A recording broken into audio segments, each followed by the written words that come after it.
Breaking news शामिल कंदासीं। वगण वेझे JUI PDM जे सरबराह मौलाना फज़ल रहमान जी ॻोठ यारूदेरो में आमद थी आहे। JUI सरबराह पारां पार्टी जी ज़ैली तंज़ीम सिक्योरिटी विंग अंसारुल इस्लाम जे मरकज़ी सालार अब्दुल रज़ाक आबिद लाखो सां संदसि अमर जे लाॾाणे ते ताज़ियत कई वई आहे। मौलाना फज़ल रहमान जे आमद वक़्तु सिक्योरिटी जा इंतज़ाम इंतहाई सख़्त कया विया आहिनि। मुख़्तलिफ़ रोडनि रस्तनि ते पुलिस जी वॾी नफ़री मुक़ररु कई वई आहे।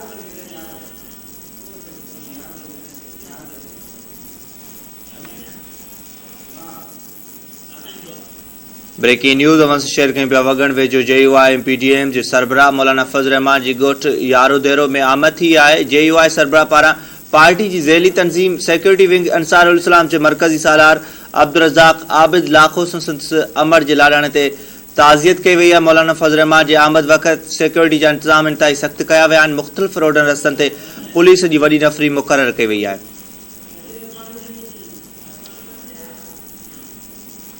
अहम ख़बर अवां सां शेयर कयूं पिया। वगण वेझो JUI ऐं PDM जे सरबराह मौलाना फज़ल रहमान जी ॻोठ यारूदेरो में आमद थी आहे।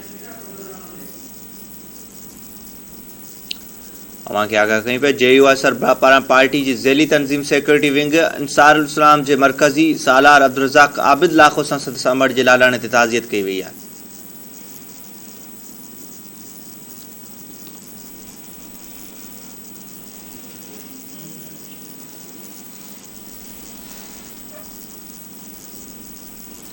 मौलाना फज़ल रहमान जी आमद वक़्तु सिक्योरिटी जा इंतज़ाम इंतहाई सख़्त कया विया आहिनि।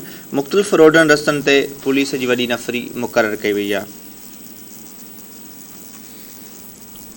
ब्रेकिंग न्यूज़ अवां सां शेयर कयूं पिया। वगण वेझो JUI ऐं PDM सरबराह मौलाना फज़ल रहमान जी ॻोठ यारूदेरो में आमद थी आहे।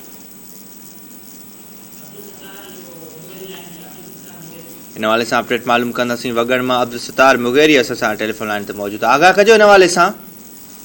जी बिल्कुल, मां खे ॿुधाईंदो हलां त वगण भरिसां ॻोठ यारोदरे में JUI ऐं PDM सरबराह मौलाना फज़ल रहमान जी आमद थी आहे।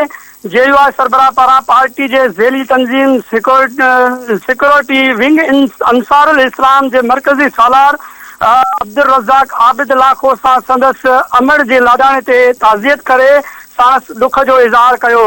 मौलाना फज़ल रहमान जी आमद वक़्तु सिक्योरिटी जा इंतज़ाम इंतहाई सख़्त कया विया हुआ।